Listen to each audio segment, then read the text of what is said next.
भारत के लिए बहुत बड़ी कूटनीतिक जीत है कि यूएनएससी की बैठक में सीधे सीधे कहा गया है कि पहलगाम आतंकवादी हमले में टीआरएफ ही जिम्मेदार था, जो कि लश्कर तैयबा का ही एक विंग है। चाइना और पाकिस्तान बहुत तड़पे, पूरी कोशिश की कि ये ना हो पाए, लेकिन डिप्लोमेसी फेल हो गई उनकी। कि पाकिस्तान को अंतर्राष्ट्रीय मंचों पर कब तक बख्शा जाएगा, जहां एक तरफ वो शांति और खुद को विक्टिम दिखाने की कोशिश करता है और दूसरी तरफ आतंकवाद को खुला समर्थन देता है।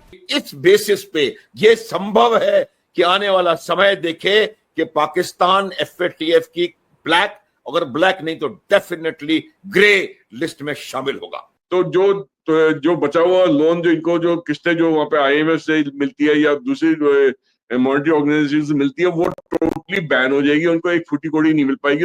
अब ये हालत है धोबी की कुतिया, न घर की न घाट।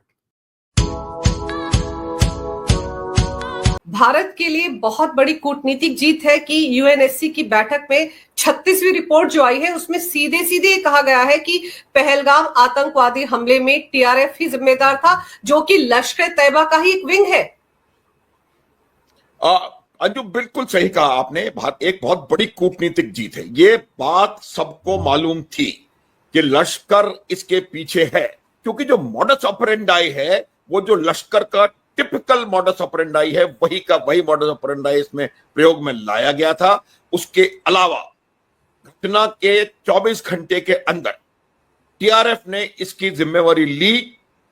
न केवल जिम्मेवारी ली, उन्होंने तस्वीरें रिलीज करी।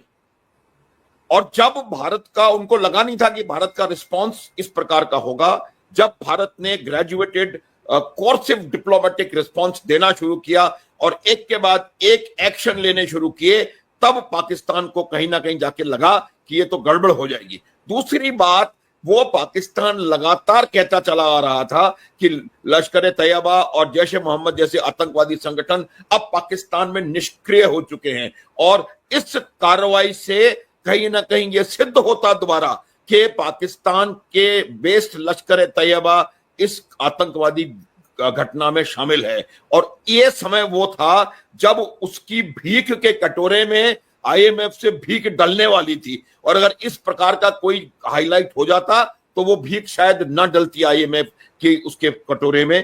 तो उन्होंने टीआरएफ को मजबूर किया कि वो इससे अपना हाथ बाहर खींचें और इसको डिनाई करें।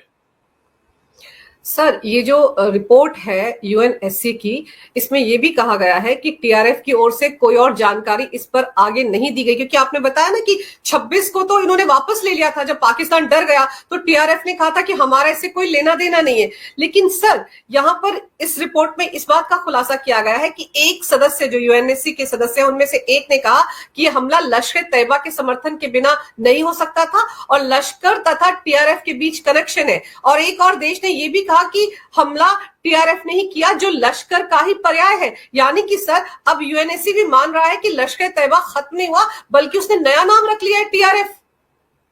बिल्कुल अंजू, क्या होता है कि ये पाकिस्तान का काम करने का तरीका रहा है हमेशा से। जो भी उनका आतंकवादी संगठन एक स्कैनर के बीच में आ जाता है तो वो उसका नाम बदल देते हैं, और नाम बदल के कोई और आतंकवादी नाम रख करके, और काम उनका वही रहता है। ये बात बिल्कुल स्पष्ट है। देखिए, ये बात इसलिए और ज्यादा जरूरी हो जाती है और बहुत महत्वपूर्ण हो जाती है क्योंकि आज की तारीख में Pakistan United nation security council का एक नॉन परमानेंट मेंबर है।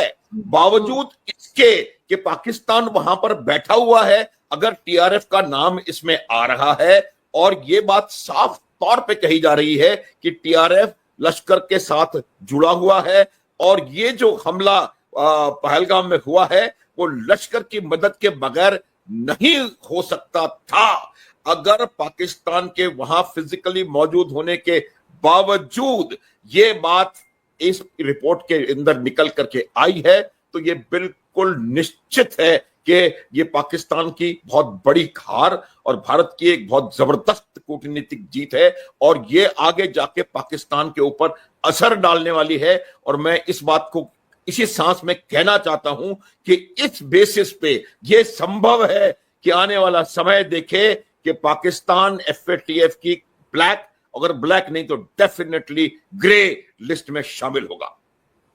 और सर, जो चाइना है उसकी पाकिस्तान के साथ बहुत दोस्ती है, और चाइना इससे पहले भी भारत जिन जिन आतंकवादियों को यूएनएससी में बैन करवाना चाहता था उनको बचा लेता था चाइना अपने अधिकार का इस्तेमाल करके।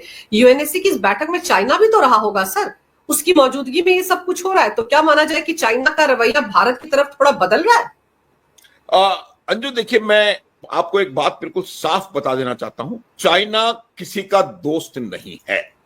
चाइना के अपने इंटरेस्ट हैं, पाकिस्तान में चाइना का इन्वेस्टमेंट है और जबरदस्त इन्वेस्टमेंट है।